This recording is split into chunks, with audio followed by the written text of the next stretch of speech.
1 taon na ang nakalipas, ngunit sariwa pa rin ang sugat. Sa loob ng malapalasyong bahay sa New Manila, ang katahimikan ay mas nakabibingi kaysa sa sigaw. Si Lisandro Magsino, ang arkitektong tinitingala ng lahat, ay nagtayo ng isang bilangguan para sa sariling dugo at laman. Hindi niya alam, sa bawat luhang pumapatak mula sa kanyang anak, isang lihim na krimen ang unti-unting nabubunyag. Sapat ba ang pag-ibig ng isang estranghera upang wasakin ang pader ng puot? Binabayaran kita para siguraduhing humihinga siya, hindi para maging ina niya, malinaw ba? Ang mga salitang iyon ay hindi galing sa isang kaaway, kundi sa ama ng batang aalagaan ni Serafina. Nakaupo sa likod ng malawak na mahogany desk, hindi man lang nag-angat ng tingin si Lisandro Magsino. Ang kanyang mga mata ay nakapako sa blueprints na nakalatag sa mesa. Tila mas mahalaga pa ang mga guhit ng gusali kaysa sa babaeng nakatayo sa kanyang harapan. Ang hangin sa loob ng opisina ay singlamig ng kanyang boses, puno ng amoy ng mamahaling kape at matapang na aftershave. Napahigpit ang hawak ni Fina sa strap ng kanyang lumang bag.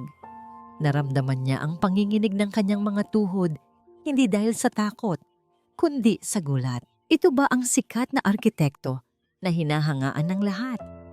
Ang lalaking nagpapatayo ng mga tahanan para sa iba, ngunit winawasak ang sariling pamilya. Opo, Sir Lisandro, sagot ni Fina sa mahinahon, ngunit matatag na tinig. Gagawin ko po ang trabaho ko. Tumigil ang kamay ni Lisandro sa pagguhit. Dahan-dahan siyang nag-angat ng tingin. Ang kanyang mga mata ay madilim, walang emosyon, parang isang malalim na balon na walang tubig. Good! Maikling sabi nito bago ibinalik ang atensyon sa papel. Nasa 2 palapag ang kwarto ni Cairo. May mga kamera sa bawat sulok. Isang pagkakamali, mislontok, at palabas ka na ng gate bago pa lumubog ang araw. Lumabas si Fina ng opisina na mabigat ang dibdib. Ang bawat hakbang niya sa makintab na marble floor ay umaaling-awngaw sa buong pasilyo. Ang bahay ay napakalaki, puno ng mga mamahaling painting at antigong vase. Ngunit wala itong buhay. Walang mga litrato ng pamilya. Walang amoy ng nilulutong pagkain. Para itong isang museo na bawal galawin. Nang buksan niya ang pinto ng kwarto ni Cairo, sinalubong siya ng katahimikan at dilim. Nakasarado ang makakapal na kurtina. Hinaharangan ang sikat ng araw. Ang kwarto ay punong-puno ng mga laruan, mga mamahaling robot, mga kotseng de baterya at isang higanting dollhouse. Ngunit lahat ng ito ay nakasalansan ng maayos sa estante. Tila hindi pa nagagalaw simula ng bilhin. Sa isang sulok, sa pagitan ng kama at dingding, may isang maliit na figurang nakaupo. Cairo? Mahinang tawag ni Fina. Nakatagilid ang bata. Nakabaluktot ang maliliit na tuhod at nakayakap sa sarili. 3 taong gulang pa lamang ito, ngunit tila pasan ng kanyang postura ang bigat ng mundong hindi niya pa dapat iniintindi. Dahan-dahang lumapit si Fina. Nang maramdaman ng bata ang kanyang presensya, bigla itong napatingala. Napahawak si Fina sa kanyang bibig upang pigilan ang pag-iyak na pilit umahon sa kanyang dibdib. Ang mga mata ni Cairo ay bilog at puno ng takot. Ang kanyang balat ay maputla at sa ilalim ng kanyang mga mata ay may pangingitim na tila hindi siya nakakatulog ng maayos sa loob ng mahabang panahon. Ngunit ang dumurog sa puso ni Fina ay ang reaksyon ng bata. Kusa itong umurong pasiksik sa dingding at itinaas ang 2 maliliit na kamay na parang sumasangga sa isang parating na sampal. Wag po, bait na po ako. Ang garalgal na bulong ng bata, halos hindi marinig. Parang tinarak ng punyal ang dibdib ni Fina. Anong klaseng demonyo ang gagawa nito sa isang anghel? Sino ang nagturo sa kanya na ang paglapit ng isang tao ay nangangahulugan ng sakit? Imbes na lumapit at pilitin ang bata na yumakap, dahan-dahang umupo si Fina sa sahig. May ilang metro ang layo kay Cairo. Hindi siya nagsalita. Hindi siya gumawa ng biglaang kilos. Kinuha niya ang isang pirasong papel mula sa kanyang bulsa at nagsimulang magtupi. Ang tunog ng papel na tinitiklop ang tanging basag sa katahimikan. Gumawa siya ng isang eroplanong papel. Pinalipad niya ito ng marahan. Umikot ito sa ere bago dahan-dahang bumagsak sa paanan ni Cairo. Nanatiling nakatingin ang bata. Ilang sandali ang lumipas. Ang kuryosidad ng isang musmos ay nanaig sa takot. Inabot ng nanginginig na kamay ni Cairo ang eroplano. Tumingin siya kay Fina. Naghihintay kung sisigawan ba siya nito. Nginitian siya ni Fina. Isang ngiting puno ng init, luha at pangako. Para sa'yo yan, Cairo. Lilipad tayo. Malayo sa lungkot. Sa kabilang banda ng bahay, sa loob ng kanyang malamig na opisina, nakatitig si Lisandro sa screen ng kanyang laptop kung saan kitang-kita ang bawat galaw sa loob ng kwarto ni Cairo. Ang kanyang mga daliri ay mahigpit na nakahawak sa gilid ng mesa. Inasahan niyang makikita ang isang mapagmataas na yaya na agad magrereklamo sa gulo ng kwarto. O kaya ay isang pabayang babae na uunahin ang pag-aayos ng sarili. Ngunit ang nakita niya ay isang babaeng nakaluhod sa alikabok, nakikipaglaro sa isang pirasong papel. Nang makita niyang inabot ni Cairo ang eroplano, nakaramdam si Lisandro ng isang kurot sa kanyang puso na matagal na niyang pilit na pinapatay. Isang taon na niyang hindi nakikitang gumalaw ang kanyang anak nang may kuryosidad. Para sa kanya, ang bawat galaw ni Cairo ay paalala ng kanyang kabiguan bilang asawa at ama. Ngunit sa halip na matuwa, ang puot sa loob niya ay muling nag-alab. Bakit ang babaeng ito? Bakit sa isang estranghera lang magagawa ni Cairo ang hindi nito magawa sa sarili niyang ama? Huwag mong subukang makuha ang loob niya, Serafina. Bulong ni Lisandro sa madilim na silid. Ang kanyang boses ay puno ng pait. Dahil sa huli, iiwan mo rin siya. Lahat kayo, pare-pareho lang. Samantala, sa loob ng kwarto, dahan-dahang lumapit si Fina kay Cairo. Nang makita niyang medyo kumalma na ang bata, maingat niyang hinawakan ang manggas ng damit nito upang ayusin ang pagkakatupi.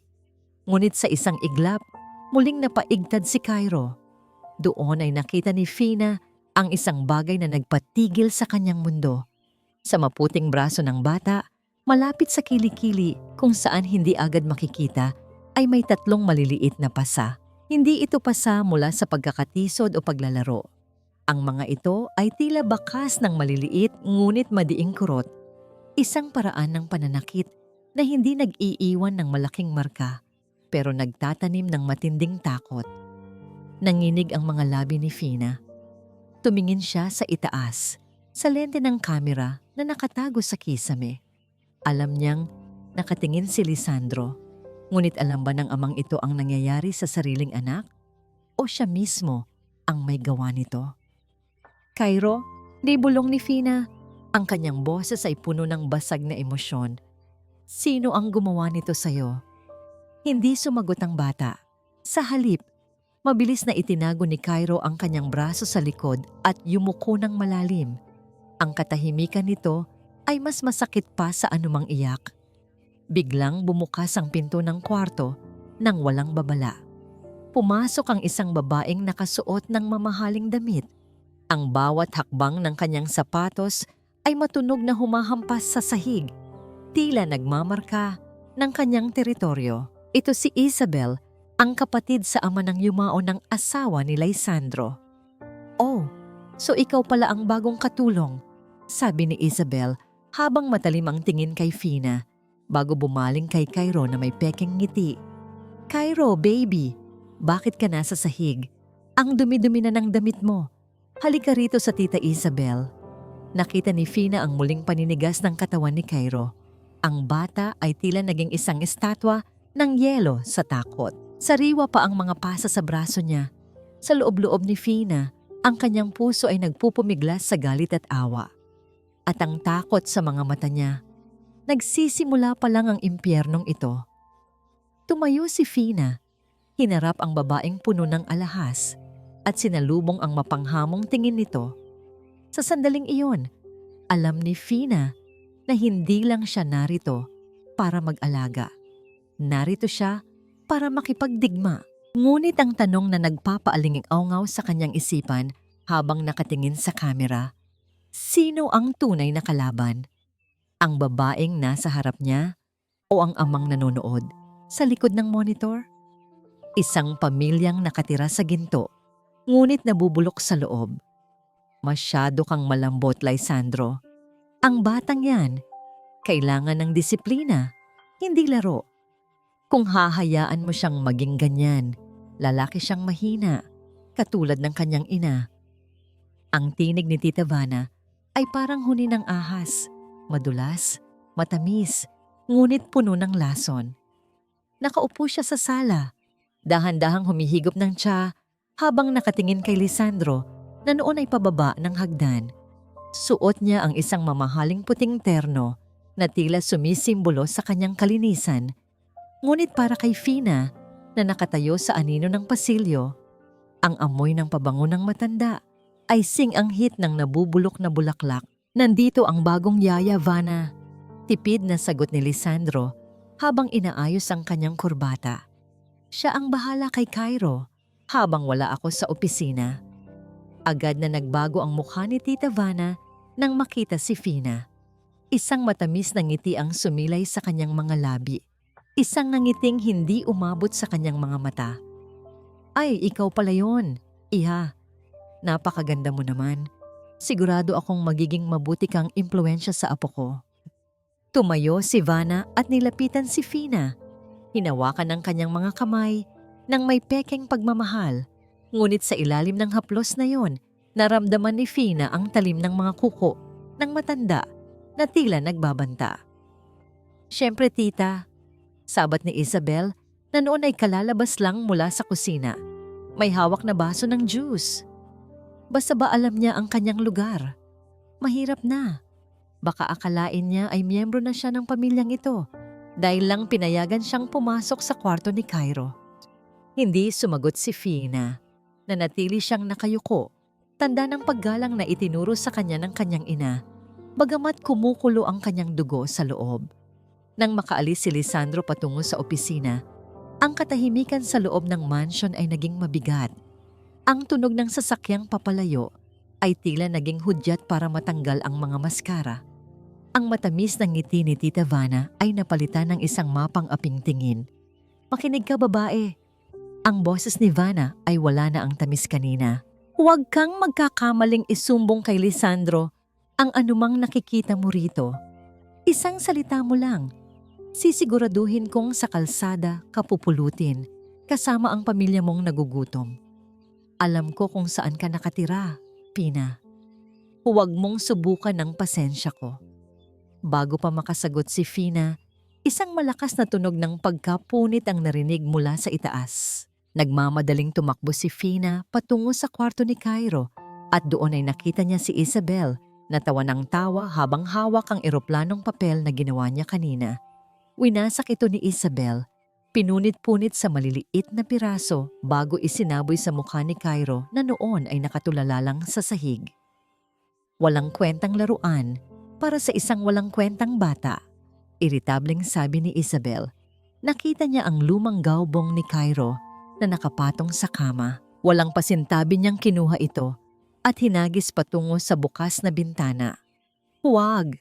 Ang tanging sigaw na lumabas sa bibig ni Fina, ngunit huli na. Ang laruan ay nahulog sa maputik na hardin sa ibaba. Anong sabi mo?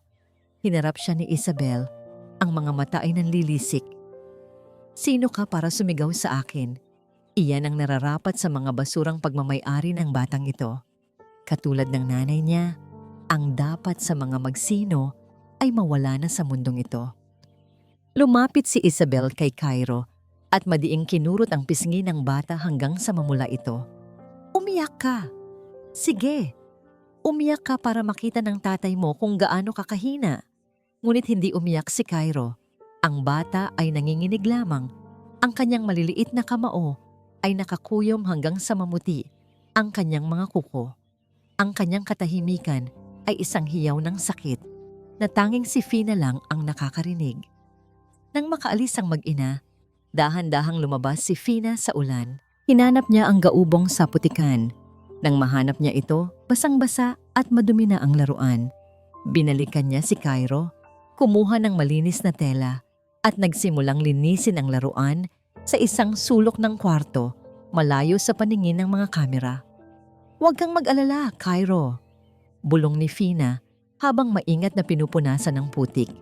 "Aayusin natin ito. Hindi kanila tuluyang mawawasak." Habang naglilinis, napansin ni Fina ang isang bagay sa ilalim ng kama. Isang maliit na pilas ng papel na tila itinago ni Cairo. May nakasulat doon na mga numero at isang pangalan. Preno. Kinagabihan, habang natutulog ang buong bahay, biglang nakarinig si Fina ng isang ungol mula sa kama ni Cairo. Mabilis siyang lumapit. Ang bata ay pawis na pawis. Ang muka ay namimilog sa takot kahit nakapikit ang mga mata. "Huwag!" Ang sasakyan.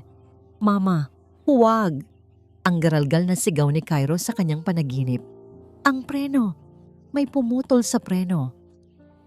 Napatigil ang kamay ni Fina sa pag-aayos ng kumot. Ang kanyang puso ay tumibok ng mabilis. "May pumutol sa preno?" Ulit niya sa kanyang isipan. Sa sandaling iyon, naramdaman ni Fina ang isang malamig na presensya sa likuran niya. Paglingon niya, nakita niya si Tita Vana na nakatayo sa pintuan. Suot ang kanyang puting pantulog, tila isang multo sa dilim. Ang matanda ay nakatingin kay Cairo, hindi nang may awa, kundi nang may matinding takot sa kanyang mga mata. "Anong sinabi ng bata?" ang tanong ni Vana. Ang boses ay nanginginig sa galit. "Nananaginip lang po siya, ma'am," sagot ni Fina. Sinisikap na itago ang kanyang kaba. "Siguraduhin mo lang, Fina." Lumapit si Vana. Ang kanyang muka ay ilang pulgada na lang ang layo sa mukha ni Fina. Dahil ang mga batang masyadong maraming nalalaman ay karaniwang hindi nagtatagal sa mundong ito. Ang banta ay malinaw. Ang digmaan sa loob ng mansyong ito ay hindi lamang tungkol sa pag-aalaga ng bata. Ito ay tungkol sa isang madugong lihim na nakabaon sa ilalim ng lupa at handang pumatay si Tita Vana para manatili itong nakatago. Ang bawat sulok ng mansyon ay may mga matang hindi kumukurap. Sa loob ng kanyang madilim na opisina, nakaupo si Lisandro sa harap ng 6 na malalaking monitor. Ang liwanag mula sa mga screen ay tumatama sa kanyang mukha. Binibigyang diin ang mga guhit ng pagod at pait sa kanyang noo. Ang sistemang ito, ang kanyang mata ng agila. Isang paraan upang kontrolin ang bawat hininga sa loob ng bahay na ito. Dahil matagal na siyang hindi naniniwala sa mga salitang lumalabas sa bibig ng mga tao. Nakita mo ba ang paraan ng pagtingin niya sa mga gamit dito sa bahay, Lisandro? Ang boses ni Isabel ay tila isang malambot na kiliti sa kanyang pandinig, ngunit may dalang kamandag. Nakatayo ang babae sa likuran niya. Ang kanyang mga kamay ay dahan-dahang humahaplos sa sandalan ng upuan ni Lisandro. Ang bagong yaya. Napansin ko siyang umaaligid sa mga kabinet ni Mara kahapon. Mukhang hindi lang pag-aalaga ng bata ang pakay niya rito. Patuloy ni Isabel. Ang kanyang tono ay puno ng pag-aalala na halatang pilit. Hindi kumibo si Lisandro. Ang kanyang mga mata ay nakatutok sa monitor 4.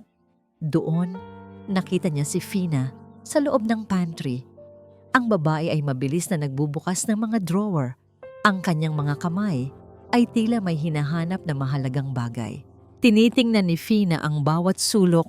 Pabalik-balik ang kanyang paningin sa pintuan na tila natatakot na may makahuli sa kanya. Sa paningin ni Lisandro, ito ang ebidensya ng isang magnanakaw. Ang kanyang mga panga ay nagtagis. Isa ka ring manlilinlang, bulong niya sa sarili. Ngunit ang hindi alam ni Lisandro, sa mga sandaling iyon ay halos hindi na makahinga si Fina sa kaba. Kanina pa mainit ang katawan ni Cairo at nang hanapin ni Fina ang gamot na nilagay niya sa cabinet kaninang umaga, bigla itong nawala. Alam niyang itinago ito ni Isabel upang pahirapan ang bata. At ngayon ay desperada si Fina na mahanap ang kahit anong pang-alis ng lagnat bago pa maging kumbulsyon ang sakit ng bata. Binitawan ni Lysandro ang kanyang mouse at tumayo. Ang kanyang bawat hakbang patungo sa kusina ay puno ng galit. Ang tunog ng kanyang mga sapatos sa sahig ay tila banta ng isang paparating na bagyo. Balak niyang huliin si Fina sa akto at kaladkarin ito palabas ng kanyang bahay. Ngunit bago pa niya marating ang kusina, isang notification ang lumitaw sa kanyang cellphone. Ang kanyang puso ay tumibok nang mabilis nang mabasa ang mensahe mula sa isang hindi kilalang numero. Sigurado ka bang sa iyo ang batang inaalagaan mo? Ang mga rosas ay may tinik at ang asawa mo ay may lihim na hindi mo kayang tanggapin. Tingnan mo ang mga mata ni Cairo. Hindi ba't mas kahawig sila ng lalaking huling nakasama ni Mara? Napatigil si Lisandro sa gitna ng pasilyo. Ang hangin sa kanyang paligid ay tila naglaho. Ang selos at pagdududa na matagal na niyang ibinaon ay muling humukay palabas. Tumitig si Lisandro sa screen ng kanyang phone hanggang sa lumabo ang kanyang paningin dahil sa tindi ng galit. Ang bawat titik sa mensaheng iyon ay parang bubog na pilit isinasaksak sa kanyang lalamunan. Anak ni Mara, pero hindi sa akin? Ang pabulong niyang tanong sa sarili. Ang kanyang boses ay puno ng panginginig. Ang alaala ng gabi ng aksidente ay muling bumalik. Ang malamig na ulan, ang baluktot na bakal ng sasakyan, at ang mukha ni Mara na wala ng buhay, ngunit tila may gustong sabihin. Sa halip na dumiretso sa kusina upang kumprontahin si Fina tungkol sa nakita niya sa kamera, bumalik si Lisandro sa monitor. Gusto niyang makita ang mukha ni Cairo. Gusto niyang hanapin sa mga mata ng bata ang sarili niyang anyo o ang anyo ng isang lalaking hindi niya kilala. Sa screen, nakita niya si Fina na lumabas na ng pantry. Wala itong dalang alahas o pera. Ang hawak nito ay isang maliit na palanggana ng tubig at isang puting bimpo. Nagmamadali itong bumalik sa kwarto ni Cairo. Dahan-dahang sumunod si Lisandro. Ang kanyang mga hakbang ay walang tunog sa makapal na alpombra ng pasilyo. Tumigil siya sa tapat ng bahagyang nakabukas na pinto. Ang tanging liwanag sa loob ay galing sa isang maliit na nightlight na nagbibigay ng mahahabang anino sa dingding. Doon ay nakita niya ang isang tagpong hindi niya inaasahan. Nakaluhod si Fina sa tabi ng kama ni Cairo. Ang bata ay namimilog ang mukha sa sobrang init. Ang kanyang paghinga ay mabilis at mababaw. Maingat na pinupunasan ni Fina ang noo at mga bisig ng bata.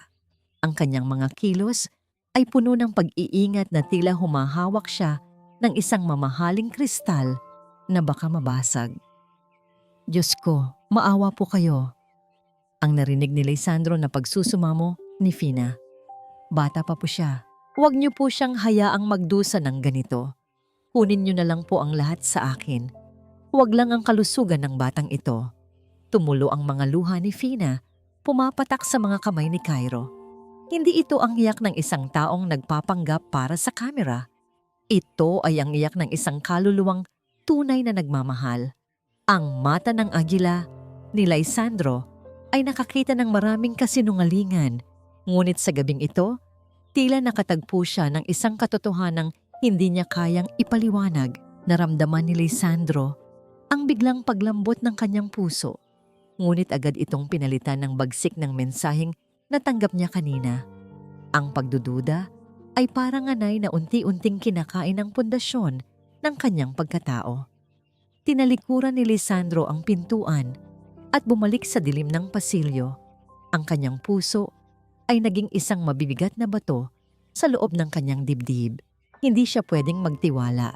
Hindi na muli. Kinabukasan, ang mansyon ay nababalot ng isang uri ng tensyong tila isang kwerdas ng gitara na sobrang higpit at anumang oras ay malapit ng maputol. Si Fina ay walang tigil sa pag-aalaga kay Cairo. Hindi alintana ang sariling pagod at gutom. Ang kanyang mga mata ay namumula dahil sa puyat, ngunit ang bawat galaw niya ay nakatuon pa rin sa kapakanan ng bata. Habang naghahanda ng lugaw sa kusina, naramdaman ni Fina ang biglang pagpasok ni Lisandro. Hindi ito ang karaniwang pagpasok niya na diretso sa opisina. Huminto ang lalaki sa harap ng lababo. Ang kanyang anyo ay tila isang madilim na anino sa ilalim ng liwanag ng umaga. Ilang oras na siyang may lagnat? Ang tanong ni Lisandro. Hindi tumitingin kay Fina. Simula pa po kagabi, sir. Sagot ni Fina habang maingat na hinahalo ang pagkain. Nahanap ko na rin po ang gamot na nawawala. Mukhang nailagay lang sa maling lagayan. Isang mapait na ngisi ang sumilay sa mga labi ni Lisandro.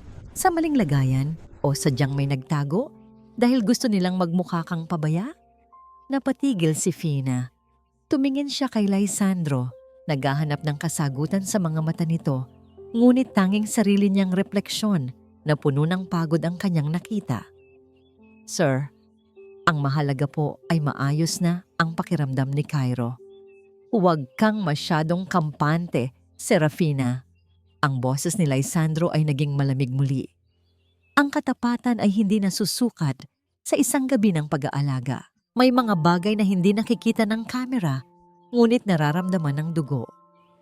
Inilabas ni Lisandro ang isang maliit na puting plastic mula sa kanyang bulsa. Sa loob nito ay may mga sterile na cotton swabs. Ang kanyang mga kamay ay bahagyang nanginginig. Isang senyales ng emosyong pilit niyang itinago sa loob ng mahabang panahon. Ano po iyan, sir? Ang tanong ni Fina. Bagamat meron na siyang hinala, ito ang susi sa katahimikan ng bahay na ito. Sagot ni Lisandro habang nakatingin sa puting plastic. Gusto kong kumuha ka ng sample mula sa loob ng pisngi ni Cairo. Ngayon din. Nanlaki ang mga mata ni Fina. Ang kanyang kutsarang hawak ay dahan-dahang nalaglag sa sahig na lumikha ng isang matunog na pagbagsak sa gitna ng katahimikan ng kusina. Sir, DNA na. DNA test po ba ito? Pinagdududahan niyo po ba ang sarili niyong anak? Hindi ko siya pinagdududahan. Ang sigaw ni Lisandro, ang kanyang boses ay umalingaw-ngaw sa buong kusina, puno ng sakit at puot.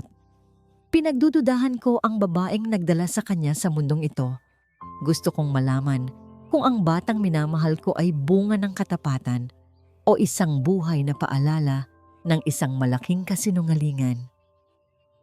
Sa mga sandaling iyon, lumitaw si Tita Vanna sa pintuan ng kusina. Ang kanyang mukha ay puno ng pagkukunwaring gulat, ngunit sa kaibuturan ng kanyang mga mata, isang mapanirang tuwa ang naglalayab. Alam niyang ang binhing itinanim niyang pagdududa ay nagsisimula na ring mamunga. Lisandro, anak, baka naman nagmamadali ka. Ang malambing na sabi ni Vanna, bagamat ang bawat salita niya ay tila nagtutulak pa kay Lisandro sa bangin. Pero kung yan ang kailangan para maging payapa ang isip mo, marahil ay tama lang na gawin mo yan. Umarap si Lisandro kay Fina. Ang kanyang tingin ay tila isang utos na hindi pwedeng baliin. Gawin mo ang sinabi ko, Fina, o ako mismo ang gagawa nito, kahit magising pa ang bata sa takot. Tiningnan ni Fina ang hagdan patungo sa kwarto ni Cairo. Naalala niya ang mga paasa sa braso ng bata, ang takot sa mga mata nito, at ang paraan ng pagkapit nito sa kanyang kamay. Ang batang iyon ay nangangailangan ng proteksyon, hindi ng isang pagsusuri na tila tinatrato siyang isang ebidensya sa isang krimen. Kung gagawin ko po ito, sir, ang sabi ni Fina sa isang mahinahon ngunit matapang na tinig. Sana po ay handa kayo sa magiging resulta.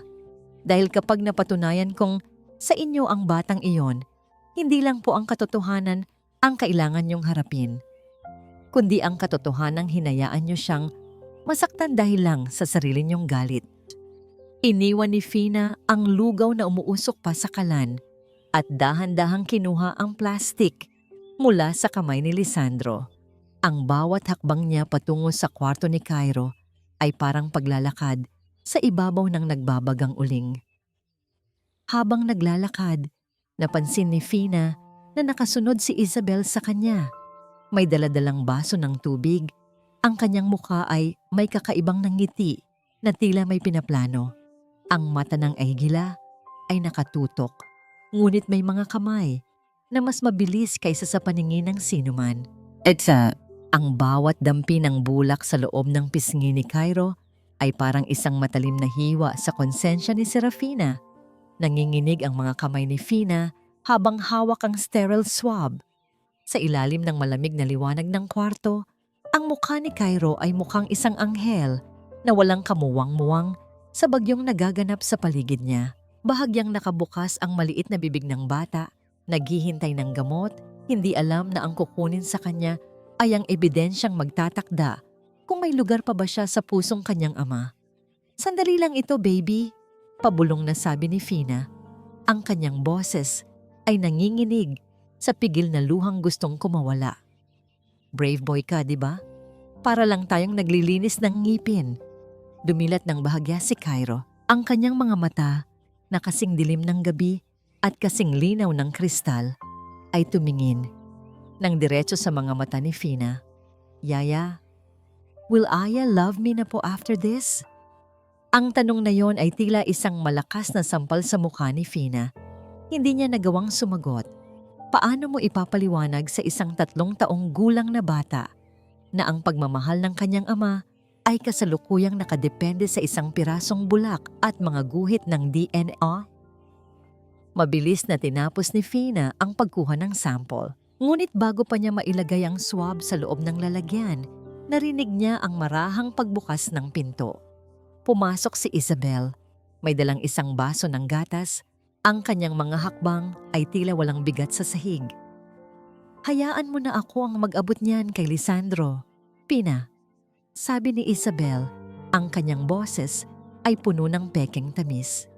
"Pagod ka na at kailangan mo pang asikasuhin ang lugaw sa kusina. Ako na ang bahala rito." Hinawakan ni Isabel ang braso ni Fina. Ang kanyang mga kuko ay madiing bumaon sa balat ng yaya. Isang babala, isang pananakot. "Hindi na po, Ma'am Isabel," matatag na sagot ni Fina. Pilit na iniiwas ang sample. "Ibinilin po ito ni Sir Lisandro sa akin. Ako po ang mag-aabot sa kanya ng personal." Nagbago ang anyo ni Isabel. Ang kanyang mga mata ay nanliit at ang kanyang labi ay nagkurba sa isang mapanghamong mamamungiti. "Masyado kang matapang para sa isang hamak na katulong. Akala mo ba ay may halaga ang katapatan mo sa bahay na ito? Tingnan natin kung gaano ka pa katapang kapag nalaman ni Lisandro ang totoo." Sa labas ng kwarto, nakatayo si Lisandro sa gitna ng kadiliman ng pasilyo. Ang kanyang likod ay nakasandal sa dingding. Ang kanyang mga mata ay nakapikit ng mariin. Ang bawat salitang narinig niya mula sa loob. Ang inosenteng tanong ni Cairo at ang matapang na sagot ni Fina ay tila mga martilyong pumupukpok sa kanyang dibdib. Naalala niya si Mara. Naalala niya ang bango ng buhok nito at ang paraan ng pagtawa nito na tila isang himig na nagpapasaya sa kanyang mundo. "Mara, bakit kailangan nating humantong sa ganito?" Ang bulong niya sa hangin. Biglang lumabas si Tita Vanna mula sa kanyang silid. May hawak na isang maliit na suklay na may mga hibla ng buhok. Lumapit siya kay Lisandro at hinawakan ang balikat nito nang may pag-aalala. "Lisandro, anak," ang sabi ni Vanna sa isang malambing na tinig. "Huwag mong hayaang linlangin ka ng yaya na yan. Alam nating lahat kung gaano katalas ang dila ng mga taong nangangailangan ng pera. Gamitin mo rin ang buhok na ito mula sa lumang gamit ni Mara. Siguraduhin nating walang butas ang katotohanan." Hindi alam ni Lisandro na ang buhok na hawak ni Vanna ay hindi galing kay Mara, kundi galing sa isang wig na matagal na nilang inihanda para sa sandaling ito. Isang plano na binuo sa loob ng madidilim na gabi upang siguraduhin ang resulta ng DNA ay magsasabing si Cairo ay hindi tunay na magsino. Kinuha ni Lisandro ang sample mula kay Fina na kalalabas lang ng kwarto at ang suklay mula kay Vanna. Ang kanyang mga kamay ay nanginginig habang inilalagay ang lahat sa loob ng isang itim na bag. "Bukas ng umaga, malalaman natin ang lahat," ang sabi ni Lisandro. Ang kanyang boses ay tila galing sa ilalim ng lupa. Fina, ihanda mo ang mga gamit ni Cairo. Kung hindi magtugma ang resulta, aalis kayo sa bahay na ito bago lumubog ang araw. Tumingin si Fina kay Lisandro. Ang kanyang mga mata ay puno ng hamon at sakit. Handa po ako, sir. Pero sana po, kapag nalaman niyo ang totoo, ay handa rin kayong humingi ng tawad sa batang wala namang ibang ginawa, kundi ang mahalin kayo. Tumalikod si Lisandro at naglakad palayo. Ang kanyang bawat hakbang ay tila naglalayo sa kanya sa tanging pamilyang natitira sa kanya. Sa isang sulok, nakita ni Fina si Isabel na may ibinubulong kay Tita Vanna habang nakatingin sa itim na bag na dala ni Lisandro. May isang mabilis na palitan ng tingin sa pagitan ng mag-ina. Isang tingin na puno ng tagumpay at kasamaang hindi pa natatapos. Napahawak si Fina sa kanyang krus na suot sa leeg. Naramdaman niya ang isang matinding kaba. May mali. May masamang mangyayari. Habang ang buong bahay ay nababalot ng katahimikan, isang anino ang dahan-dahang gumalaw patungo sa opisina ni Lisandro kung saan nakalagay ang itim na bag. Ang tunog ng dahan-dahang pagpihit ng doorknob ay tila isang babala na ang katotohanan ay muling nanakawin sa ilalim ng kadiliman. 0% probability of paternity. Ang puting papel ay dahan-dahang nalaglag mula sa nanginginig na mga kamay ni Lisandro. Tumama ito sa sahig ng walang ingay, ngunit para sa kanya, ang bawat titik doon ay tila isang pagsabog na nagwasak sa huling piraso ng kanyang puso. Ang mundo sa kanyang paligid ay biglang nawalan ng kulay. Ang mga dingding ng kanyang opisina ay tila umiikot, sumasakal sa kanyang hininga. Hindi ito maaari. Ang paos na bulong ni Lisandro. Ang kanyang boses ay parang galing sa isang taong nalulunod. Sa gilid ng kanyang paningin, nakita niya ang isang dahan-dahang paggalaw ng itim na tela. Si Tita Vanna ay lumapit. Ang kanyang mukha ay balot ng huwad na pighati. Inilapat ng matanda ang kanyang palad sa likod ni Lisandro. Isang haplos na tila may dalang lason. Sinasabi ko na sa iyo, anak, ang malambing na tinig ni Vanna, bagamat may bahid ang tagumpay sa kaibuturan ng kanyang mga mata. Niloko ka ng Mara. Ginamit niya ang apelyido mo para pagtakpan ang kanyang kasalanan. Masakit pero ito ang katotohanan. Hindi mo siya dugo at laman. Sa pintuan, nakatayo si Serafina. Hawak niya ang kamay ni Cairo na noon ay masayang naglalaro sa kanyang mga daliri. Nang makita ni Fina ang itsura ni Lisandro, ang mga matang puno ng puot, pasufan boy, agad siyang nakaramdam ng isang matinding kaba. Sir Lisandro, ang tawag ni Fina. Ang kanyang boses ay puno ng pag-aalala. Biglang tumayo si Lisandro. Sa isang mabilis na galaw, itinaboy niya ang mga gamit sa ibabaw ng kanyang mesa. Ang tunog ng mga pluma batanso na tumatama sa sahig ay tila hudyat ng isang digmaan. Humarap siya kay Fina. Ang kanyang mga mata ay naglalayab sa galit. Lumayas kayo, ang utos ni Lisandro. Ang kanyang boses ay malamig pa sa yelo. Kunin mo ang batang yan at umalis kayo sa bahay na ito. Ngayon din, napaigtad si Cairo sa lakas ng sigaw ng kanyang ama. Ang bata ay agad na nagtago sa likod ng binti ni Fina. Ang kanyang maliliit na daliri ay mahigpit na kumapit sa tela ng palda ng yaya. Sir, hindi po totoo ang nasa papel na yan. Ang sigaw ni Fina, hindi siya natinag sa galit ng lalaki. Tumingin kayo kay Cairo. Tingnan niyo ang kanyang mga mata kapag ngumingiti siya. Iyan ang mga mata ng isang magsino. Tumahimik ka. Ang muling sigaw ni Lisandro. Huwag mo nang banggitin ang pangalan ng pamilya ko. Ang batang iyan ay isang buhay na paalala ng panlilinlang ng asawa ko. Ayoko na siyang makita pa. Lumapit si Isabel. Suot ang isang mapanuyang ngiti.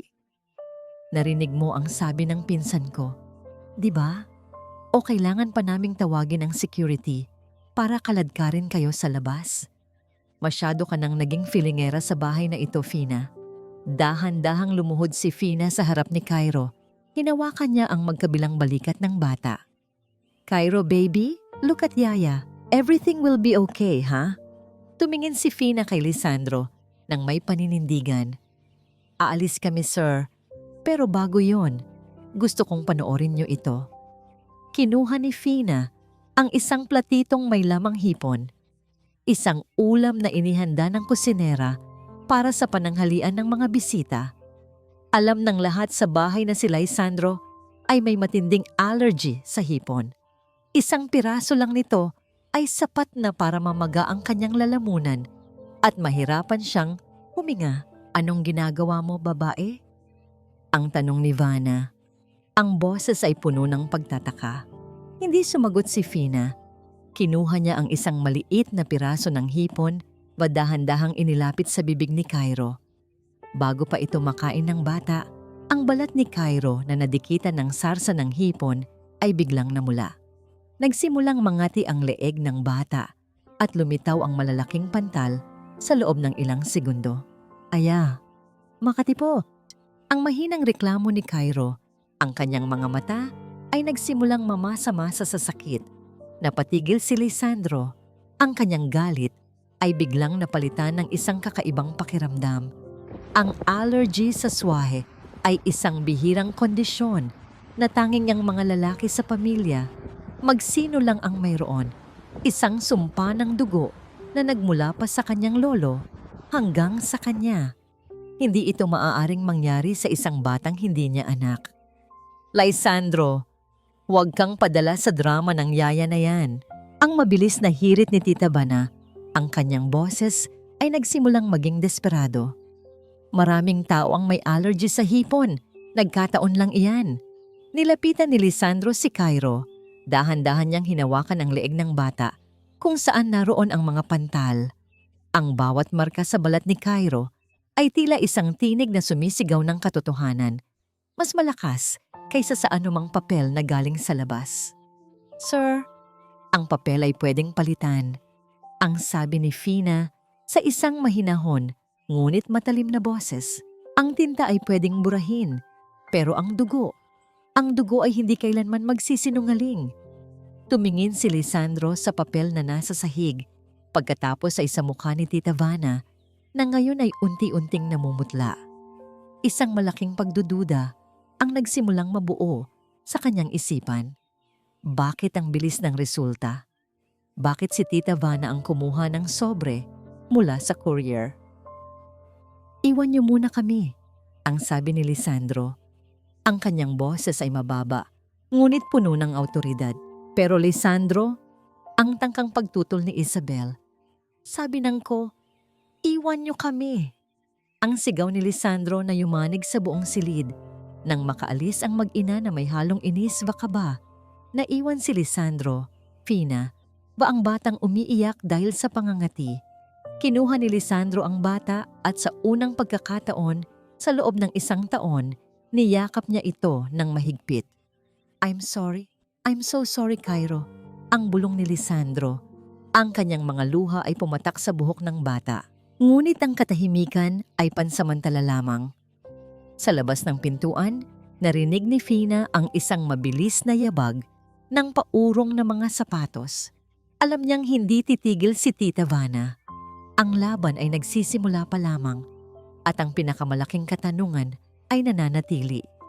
Kung si Cairo ay tunay na magsino, sino ang taong handang mandaya ng resulta ng DNA, no? Para lamang itaboy ang isang inosenteng bata? Hindi lang putik at dumi ang nakakapit sa lumang oso ni Cairo. Mayroon din itong dalang mga luhang natuyunan ng panahon at isang lihim na akala ng masasama ay tuluyang nakabaon magpakailan pa man. Sa loob ng maliit na labahan sa likod ng mansyon, tahimik na nakaupo si Serafina. Ang tanging liwanag ay galing sa isang bumbilya na pasulap-sulap, tila nakikiramay sa bigat ng kanyang pakiramdam. Maingat niyang nililinis ang paboritong laruan ni Cairo, ang osong itinapon ni Isabel sa putikan. Sa bawat kuskus ng brush sa balahibo ng oso, tila nararamdaman ni Fina ang sakit na dinanas ng batang walang kalaban-laban. Ngunit nang itatapat na niya ang laruan sa ilaw para patuyuin, napansin ng kanyang daliri ang isang kakaibang tigas sa loob ng tiyan ng oso. Hindi ito ang malambot na bulak na dapat ay nandoon. Ano ito? Ang pabulong na tanong ni Fina sa kanyang sarili. Hinaplos niya ang tahi sa likod ng oso. Dito niya nakita ang isang bagay na nagpatayo ng kanyang balahibo. Ang tahi sa bahaging iyon ay hindi gawa ng makina. Ito ay gawa ng kamay, magulo, batila mabilis na tinapos ng isang taong nanginginig ang mga daliri. Gamit ang isang maliit na pamatid selyo, dahan-dahang binuksan ni Fina ang mga tahi. Mula sa loob ng bulak, lumitaw ang isang maliit na itim na gamit. Isang digital voice recorder. Nanginginig ang mga kamay ni Fina habang hinahawakan ang maliit na gadget. Alam niyang sa loob nito ay may isang tinig na naghihintay na mapakinggan. Pinindot niya ang note play. Isang mahinang tunog ng static ang bumalot sa silid bago lumitaw ang isang boses na parang nanggagaling sa kabilang mundo. Isang boses na puno ng takot, pagod, ngunit puno ng pagmamahal. Tita Vanna, pakiusap. Huwag ang anak ko. Huwag si Cairo. Napatakip ng kanyang bibig si Fina.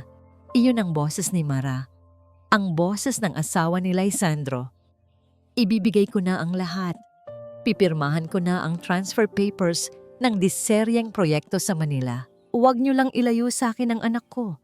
Alam ko ang ginawa niyo sa pera ng pamilya. Pakiusap, Vanna. Narinig ni Fina ang isang malakas na tunog ng sampal sa recording. Sinundan ng isang malamig na tawa na kilalang kilala niya. Ang tawa ni Tita Vanna. Huli na ang lahat, Mara. Ang boses ni Vanna sa recording. Masyado kang maraming nalalaman. At ang mga taong katulad mo ay hindi nararapat sa pamilyang magsino. Huwag kang mag-alala. Aalagaan namin ang yaman mo. Ba ang anak mo?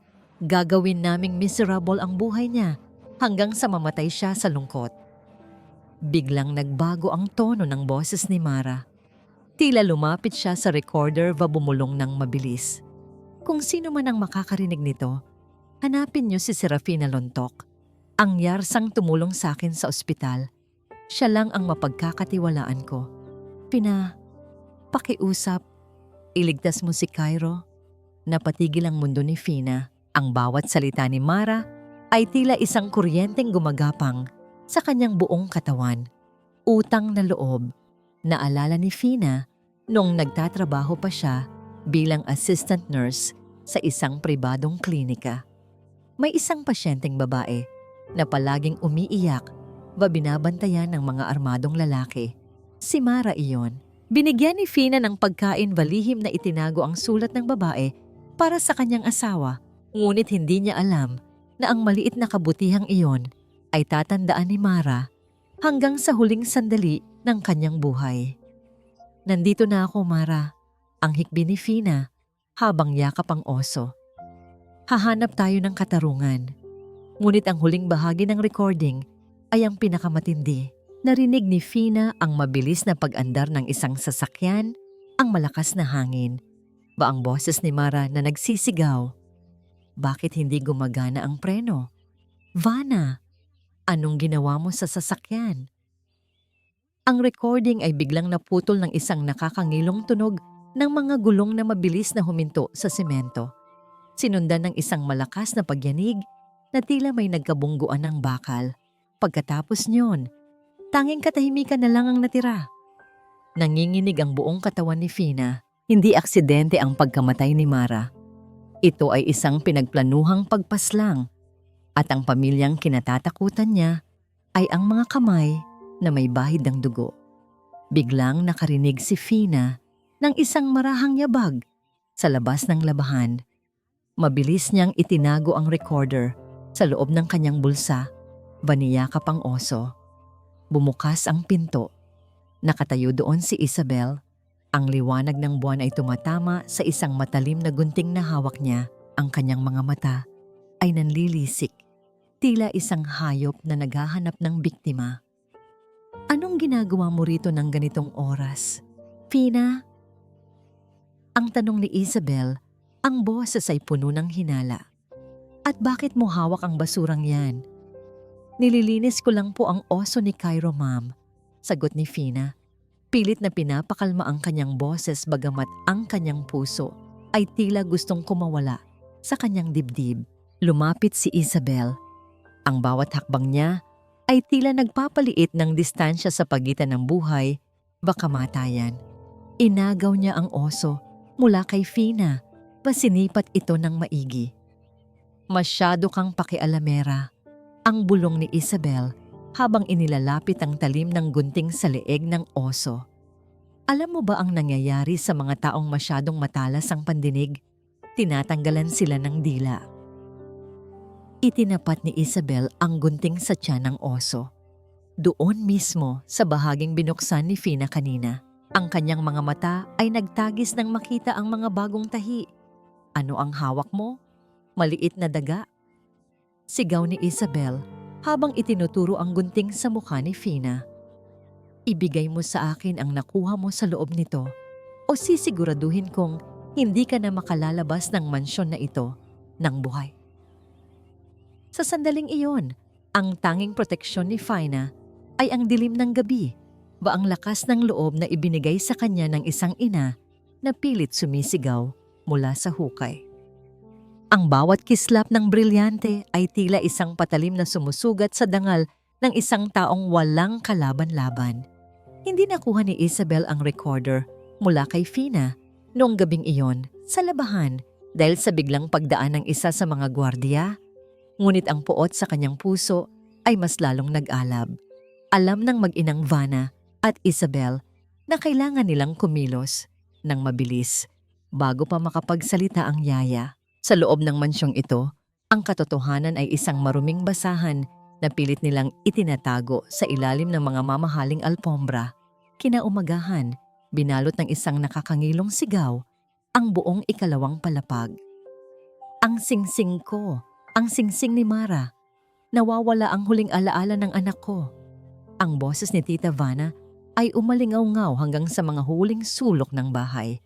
Nagmamadaling lumabas si Lisandro mula sa kanyang opisina.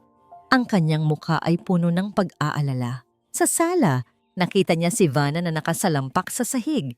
Humihikbi ng malakas habang itinuturo ang nakabukas na jewelry box sa ibabaw ng mesa. Lisandro, anak! Iyon na lang ang natitirang alaala ko kay Mara. Ang hagulhulol ni Vanna. Ang kanyang mga kamay ay nanginginig sa harap ng mukha. Nandito lang yon kaninang madaling araw bago ako maligo. Sino ang pumasok dito? Sino ang may lakas ng loob na magnakaw sa loob ng pamilyang ito? Matalim na tumingin si Isabel kay Fina na noon ay pababa pa lang ng hagdan kasama si Cairo. Sino pa ba, tita? Sino lang ba ang taong palaging umaaligid sa mga gamit natin? Sino ang taong nakita kong nangingialam sa mga drawer kagabi?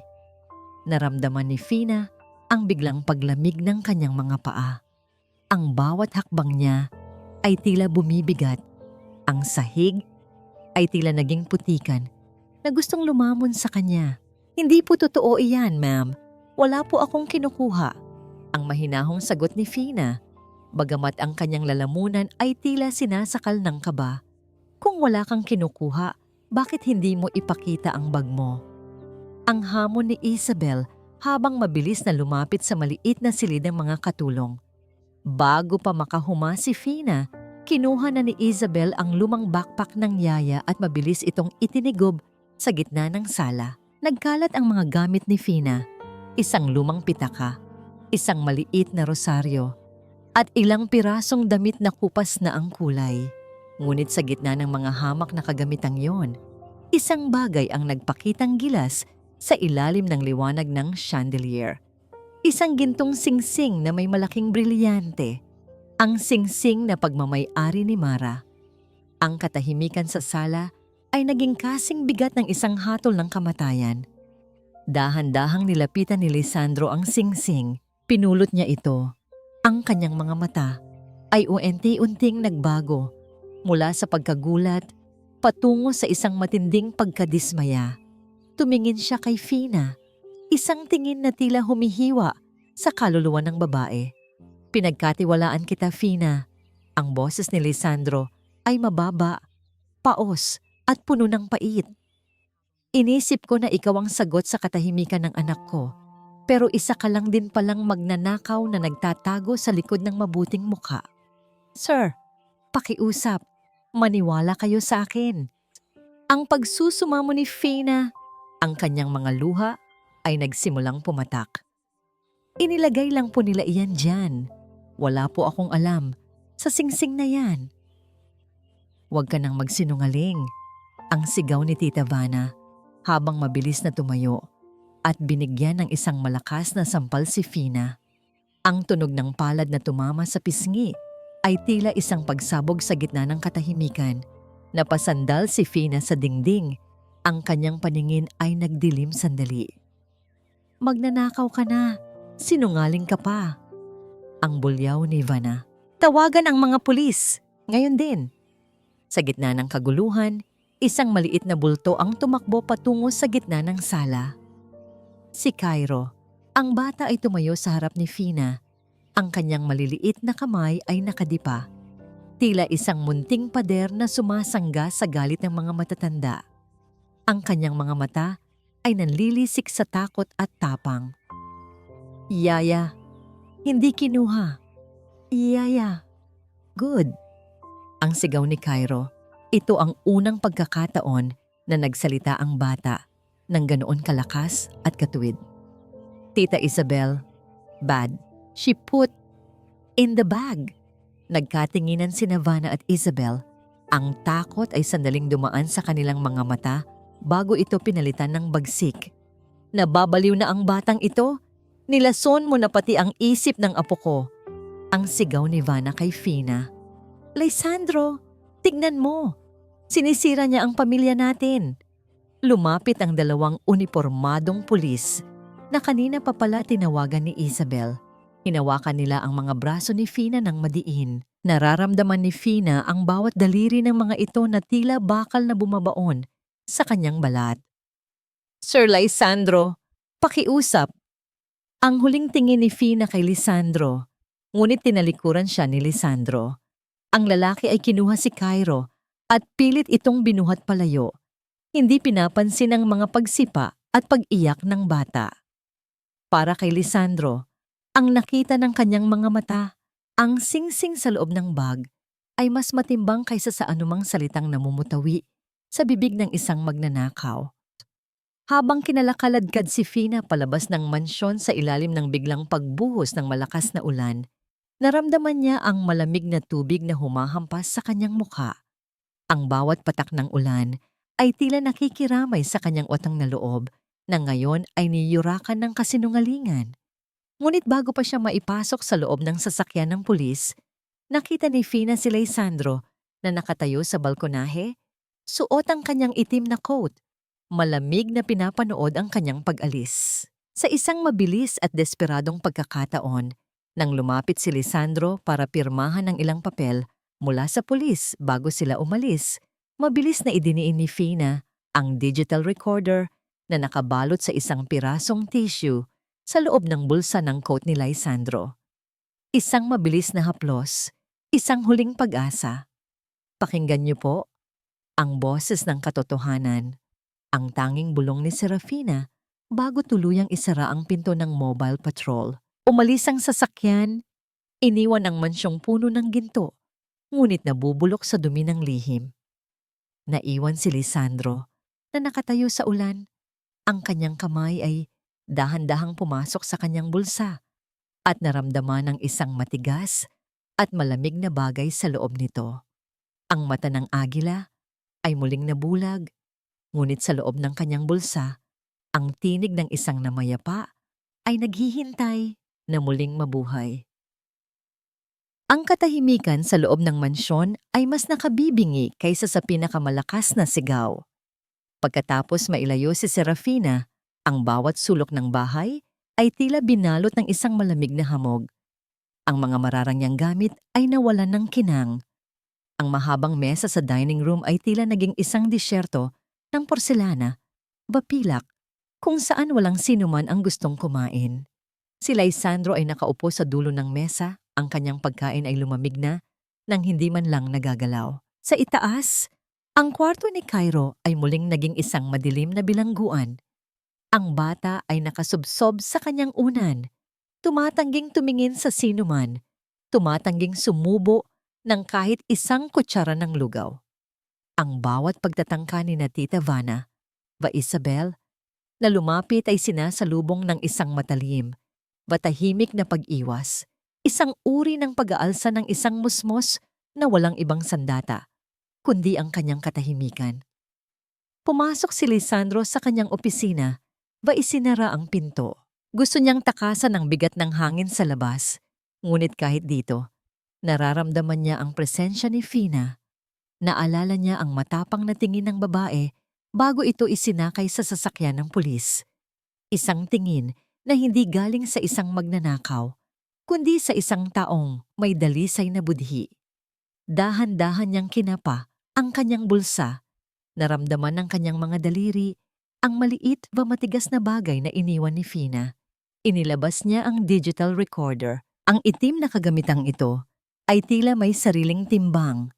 Ang timbang ng isang katotohanang matagal na niyang pilit na tinatalikuran.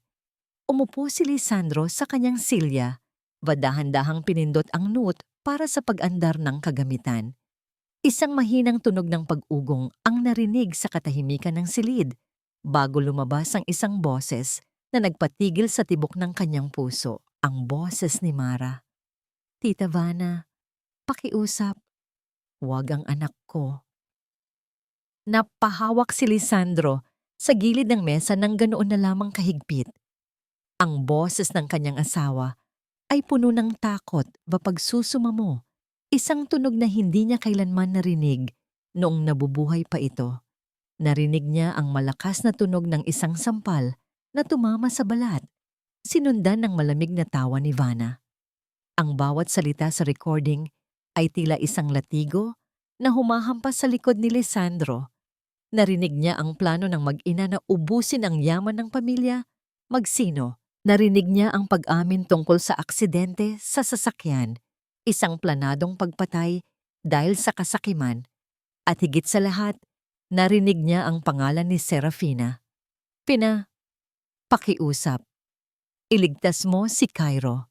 Ang huling mga salita ni Mara ay tila isang sumpa, bahiling na direktang tumama sa kaluluwa ni Lisandro. Napayuko siya, ang kanyang mga kamay ay itinapi niya sa kanyang muka habang ang mga balikat niya ay nagsimulang manginig. Ang bawat luhang pumatak mula sa kanyang mga mata ay puno ng pait, papagsisisi. Nabulag siya. Hinayaan niyang ang mga tunay na demonyo ang maghari sa kanyang tahanan habang ang kaisa-isang taong nagligtas sa kanyang anak ay kanyang ipinakulong. Ang mata ng agila na ipinagmamalaki niya ay naging kasing pipi ng isang bulag na bato. Ano ang ginawa ko? Ang paos na hiyaw ni Lisandro sa gitna ng kadiliman. Patawarin mo ako. Patawarin mo ako. Biglang napalitan ng isang matinding galit ang kanyang pighati.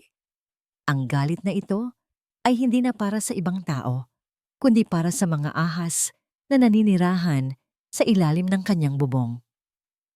Tumingin siya sa monitor ng kamera. Nakita niya si Tita Vanna Isabel sa sala, masayang naghahati ng isang botelya ng alak, tila nagdiriwang dahil sa pag-alis ng kanilang kaisa-isang balakid. Tumayo si Lisandro, ang kanyang anyo ay tila isang anghel ng kamatayan na handang maningil ng utang. Kinuha niya ang kanyang telepono, mabilis na nag-type ng isang mensahe para sa kanyang head of security. I-lock ang lahat ng labasan. Walang sino man ang lalabas ng mansyon. Tumawag ng mga abogado ang pinakamataas na opisyal ng pulisya na kakilala natin. Ngayon din, lumabas si Lisandro ng opisina. Ang kanyang bawat hakbang ay tila pagyanig ng isang bulkan na malapit ng sumabog. Nang marating niya ang sala, napatigil sa pagtawa si Vanna Isabel. Ang baso ng alak sa kamay ni Isabel ay dahan-dahang bumagsak sa alpombra, lumikha ng isang madilim na mantsa na tila dugo. Ang mukha ni Lisandro ay wala ng emosyon. Tanging isang malamig na puot na tila yelo na hindi matutunaw. Magsaya na kayo sa huling baso ng alak nyo. Ang boses ni Lisandro ay mababa, ngunit puno ng awtoridad na nagpatahimik sa buong paligid. Dahil ang bawat sentimo ng pamilyang ito, ang bawat hiningang ninakaw nyo kay Mara, ay babayaran nyo ng habambuhay na pagdurusa. Sa gitna ng ulan sa labas, ang mga ilaw ng sasakyan ng pulis ay muling nagparamdam. Ngunit sa pagkakataong ito, hindi para kay Fina, kundi para sa mga tunay na kriminal na matagal nang nagtatago sa loob ng ginto.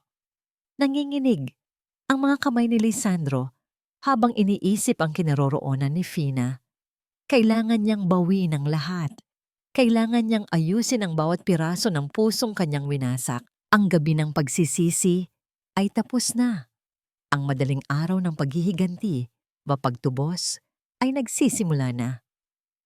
Ang bawat kasinungalingan, gaano man ito kaganda, ay may hangganan. Ang bawat salitang yon ni Lisandro ay tila isang hatol ng kamatayan na umalingaw-ngaw sa malawak na sala ng mansyon. Nakatayo siya sa gitna ng silid, ang kanyang mga kamay ay nasa likod, habang ang kanyang anyo ay naglalabas ng isang awtoridad na hindi matitibag. Sa harap niya, sina Tita Van at Isabel ay tila mga basang sisiw na hindi malaman kung saan titingin. Lisandro, anak, ano bang drama ito? Ang tangkang pagtawa ni Vanna, bagamat ang kanyang boses ay nanginginig na parang tuyong dahon sa gitna ng bagyo. Bakit may mga pulis sa labas? You're scaring us, dear. Hindi sumagot si Lisandro. Sa halip, dahan-dahan niyang inilabas ang digital recorder mula sa kanyang bulsa, ipinatong ito sa ibabaw ng glass table. Ang tunog ng pagtama ng kagamitan sa salamin ay tila isang madiing tuldok sa katahimikan. Pinindot niya ang note play. Ang boses ni Vanna na nag-aamin ng krimen ay nagsimulang punan ang buong mansyon.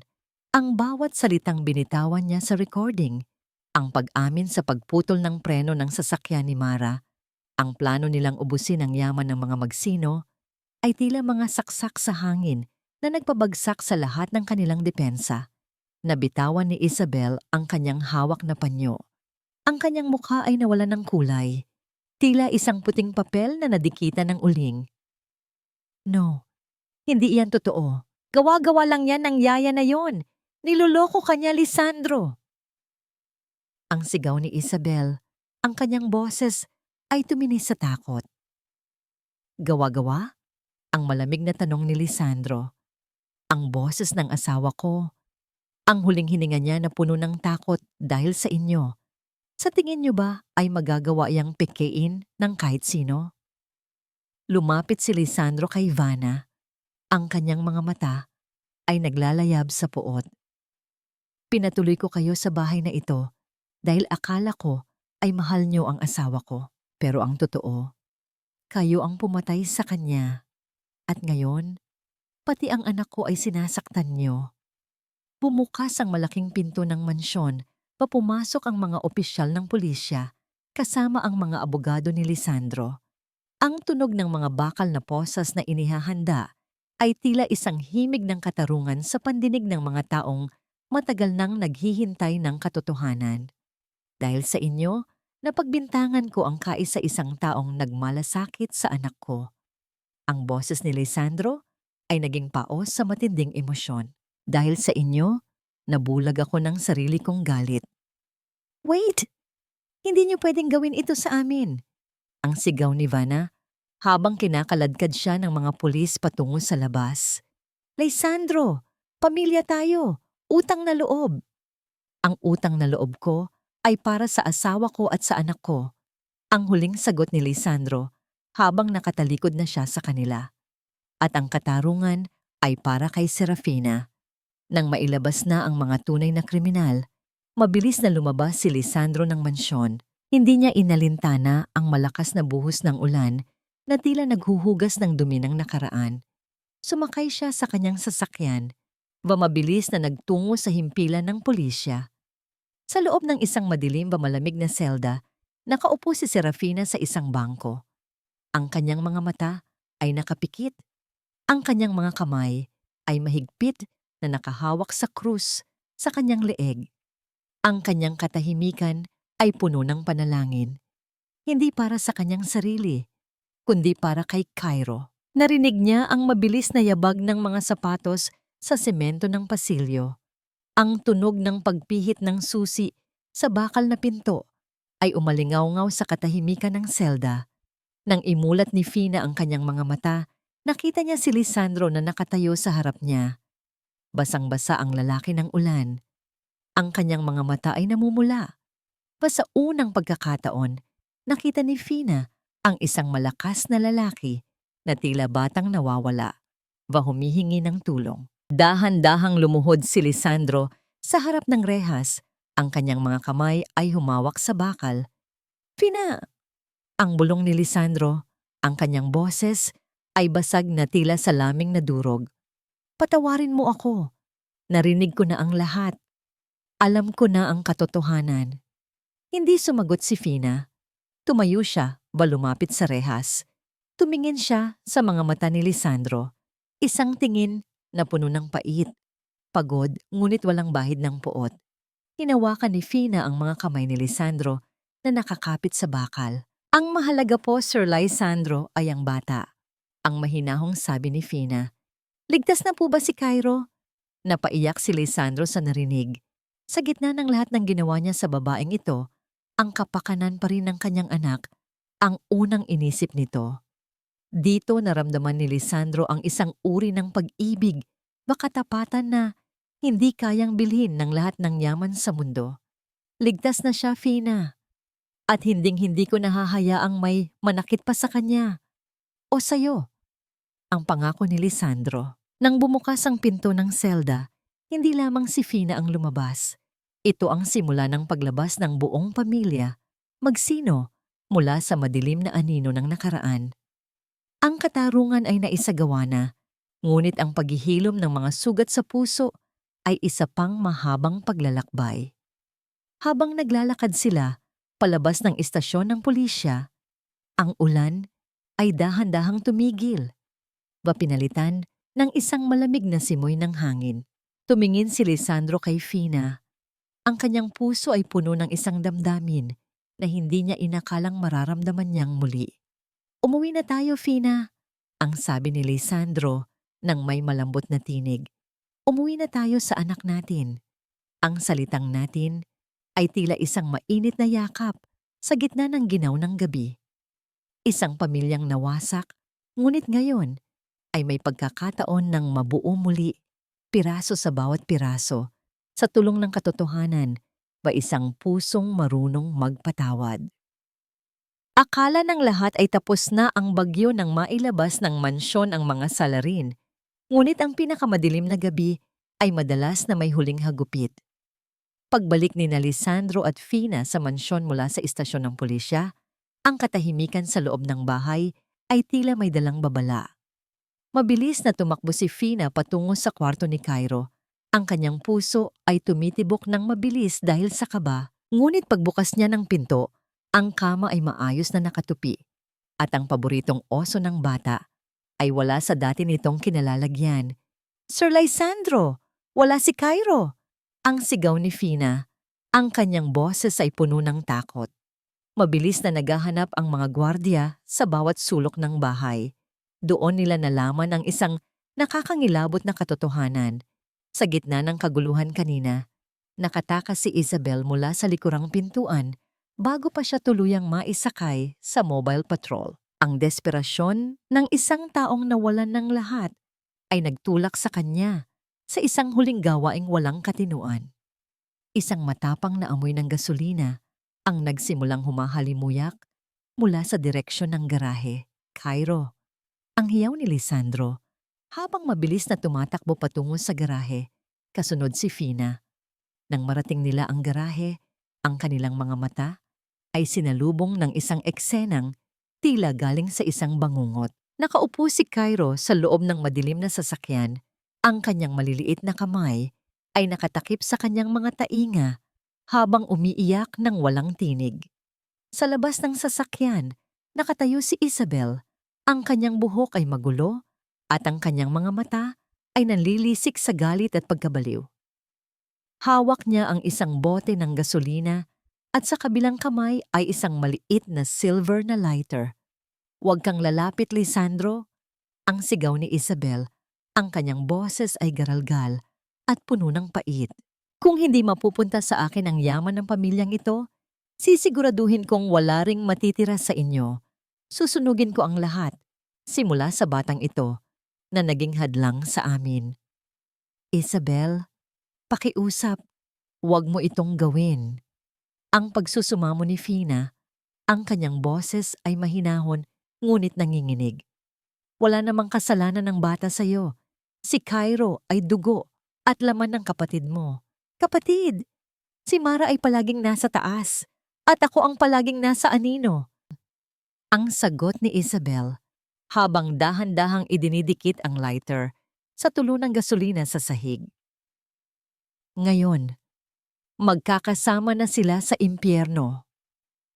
Sa isang mabilis na pagkakataon, nang mapansin ni Lisandro ang bahagyang pagkurap ni Isabel, hindi na siya nag-atubili. Sumigaw si Lisandro at mabilis na tumalon patungo kay Isabel upang agawin ang lighter.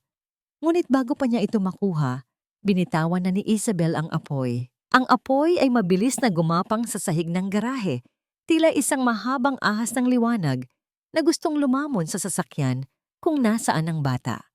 Isang malakas na init ang biglang bumalot sa buong paligid. "Cairo, labas!" Ang sigaw ni Fina habang hindi inaalintana ang init ng apoy. Mabilis siyang lumapit sa pinto ng sasakyan, mapilit itong binuksan. Ngunit ang kandado ay tila na stuck dahil sa init. Hindi nag-isip ng 2 beses si Lisandro. Gamit ang kanyang sariling katawan, itinulak niya ang nagniningas na mga kagamitan sa paligid upang makagawa ng daan. Naramdaman niya ang hapdi ng apoy sa kanyang mga braso, babalikat. Ngunit ang tanging nasa isip niya ay ang kaligtasan ng kanyang anak, Vanifina. Sa wakas, nabuksan ni Fina ang pinto. Mabilis na binuhat si Cairo. Ngunit bago pa sila makalayo, isang bahagi ng kisame ng garahe ang nagsimulang gumuho dahil sa tindi ng apoy. "Mag-ingat kayo," ang sigaw ni Lisandro. Tumalon siya patungo sa kinaroroonan ni Fina. Cairo, ginamit ang kanyang sariling likod bilang panangga sa mga nagbabagang kahoy na nahuhulog mula sa itaas. Ang tunog ng pagbagsak ng mga materyales ay umalingaw-ngaw sa buong garahe, sinundan ng makapal na usok na nagpahirap sa kanilang paghinga. Sa gitna ng kaguluhan, mabilis na dumating ang mga gwardya. Kinuha si Isabel na noon ay nakatulala na lamang sa kanyang ginawa. Nang tuluyan na silang makalabas ng garahe, ang lahat ay napasalampak sa damuhan ng hardin. Mabilis na dumating ang mga bumbero ba ambulansya. Ang apoy ay dahan-dahang napaamo ng tubig, ngunit ang kaba sa kanilang mga dibdib ay hindi agad nawala. Nakatitig si Fina kay Cairo, sinisiguradong walang sugat ang bata. Ang bata ay mahigpit na nakayakap sa leeg ni Fina. Ang kanyang mabilis na paghinga ay unti-unting kumakalma. Aya, okay lang po?" Ang mahinang tanong ni Cairo habang nakatingin sa kanyang ama. Napangiti si Lisandro sa gitna ng hapdi ng kanyang mga sugat. Ang kanyang mga braso ay may mga bakas ng pagkapaso at ang kanyang mukha ay puno ng uling. Ngunit sa sandaling iyon, naramdaman niya ang pinakamalaking tagumpay sa kanyang buhay. Hinawakan niya ang kamay ni Cairo, ang kamay ni Fina. "Okay lang ang aya, Cairo. Okay na ang lahat." Ang bulong ni Lisandro. Tumingin si Lisandro kay Fina. Ang kanyang mga mata ay puno ng pasasalamat, isang malalim na damdamin na higit pa sa paghanga. Nakita niya ang katapangan ng babaeng ito, isang babaeng handang pumasok sa apoy para sa isang batang hindi naman niya kaano-ano. "Salamat, Fina," ang sabi ni Lisandro. Ang kanyang boses ay puno ng emosyon. "Salamat sa pagliligtas sa aming dalawa." "Ginawa ko lang po ang nararapat, sir," ang mahinahong sagot ni Fina. Bagamat ang kanyang mga mata ay nagsimulang mamasa-masa, habang ang mga ilaw ng ambulansya ay nagbibigay ng kakaibang kulay sa paligid. Ang mansyong Magsino ay nanatiling nakatayo sa likuran nila. Marami ang nasira ng apoy, ngunit sa unang pagkakataon, ang hangin sa paligid ay malinis na. Ang huling pagsubok ay natapos na, at ang bawat isa sa kanila ay napatunayan na ang tunay na pamilya ay hindi nabubuo sa ginto, kundi sa apoy ng pagsubok, basta't tibay ng pagmamahal.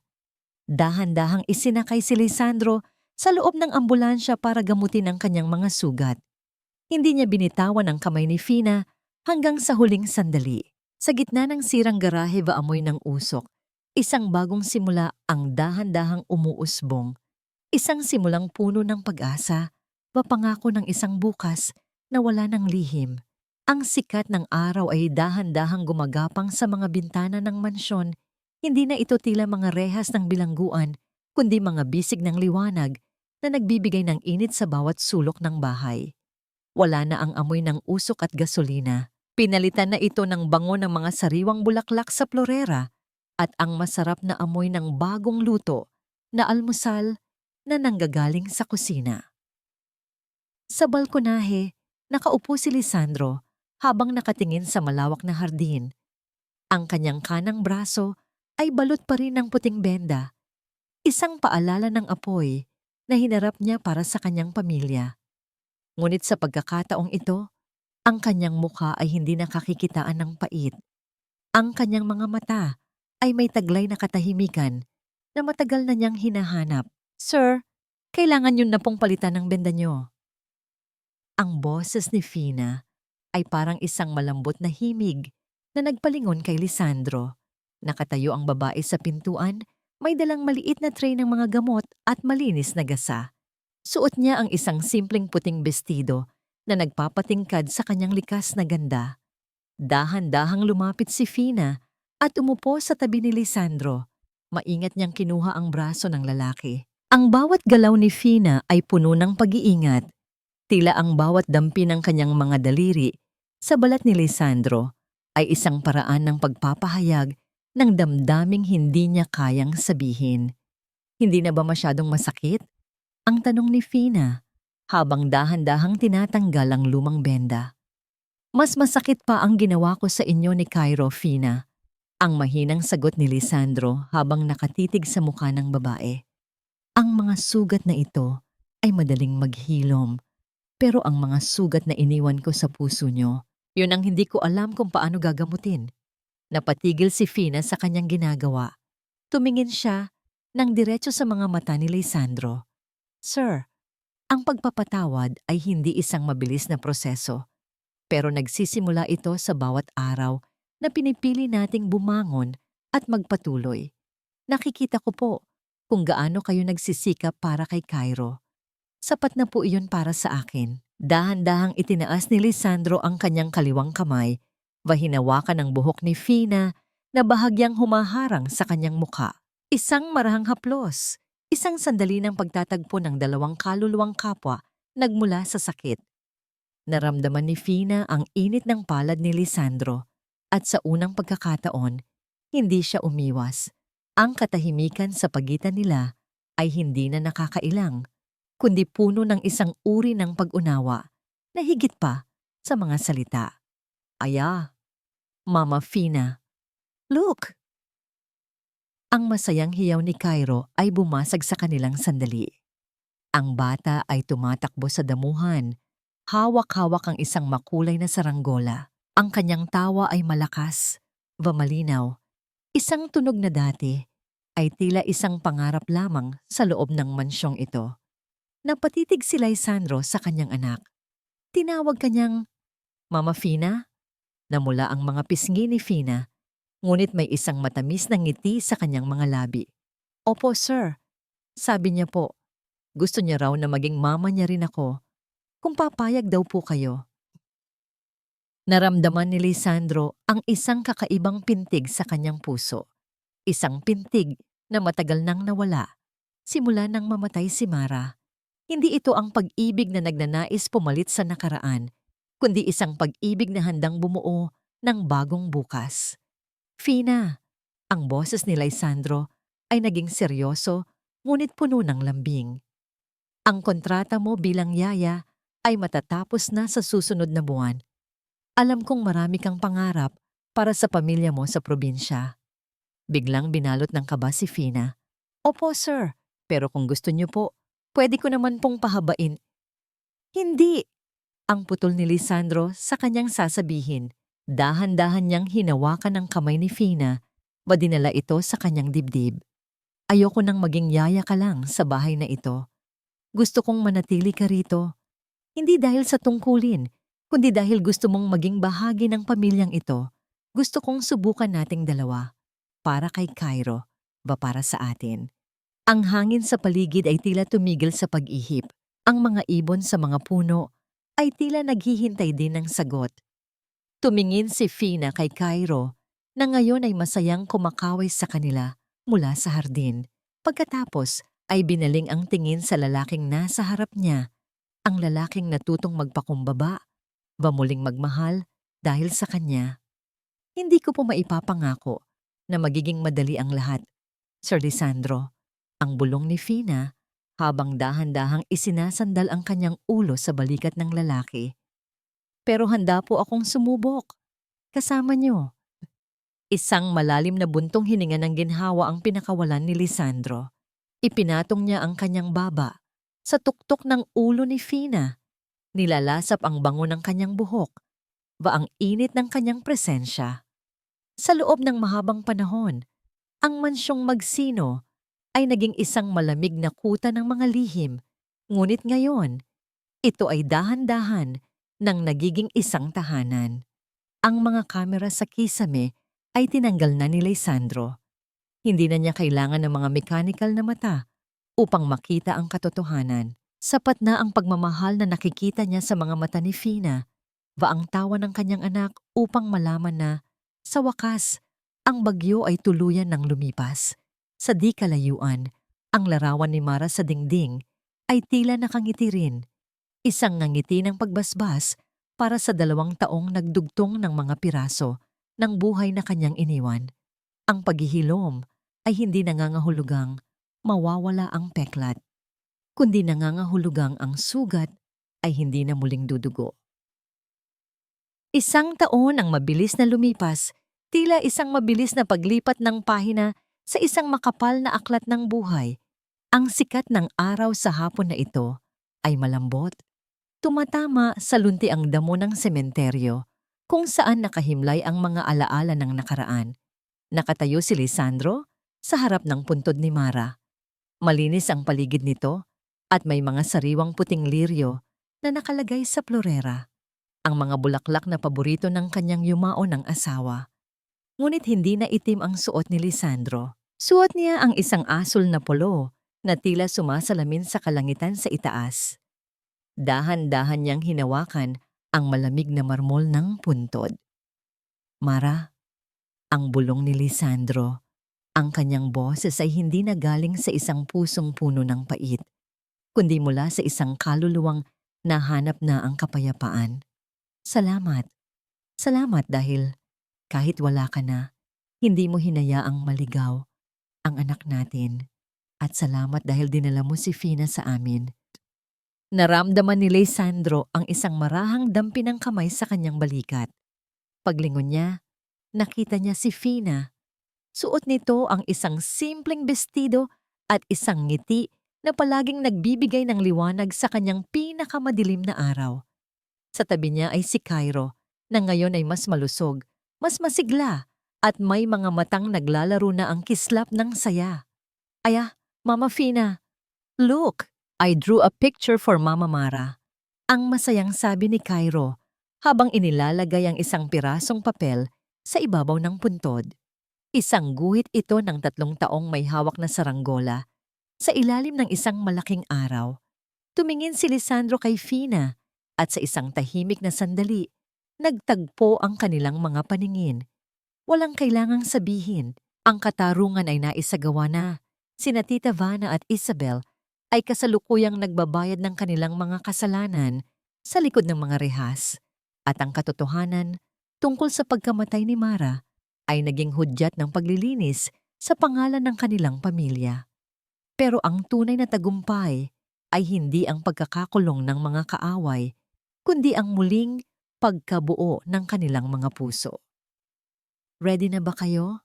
Ang tanong ni Lysandro habang inaalok ang kanyang braso kay Fina. Ready na po, sir. I mean, Lysandro. Ang sagot ni Fina ng may mahinang tawa. Ang utang na loob na dati ay nagtali sa kanya sa bahay na yon ay napalitan na ng isang malalim at tapat na pag-ibig. Pagbalik nila sa mansyon, hindi na ito ang malamig at nakakatakot na kuta na dati nilang kinatatakutan. Ang mga kamera sa bawat sulok ay wala na.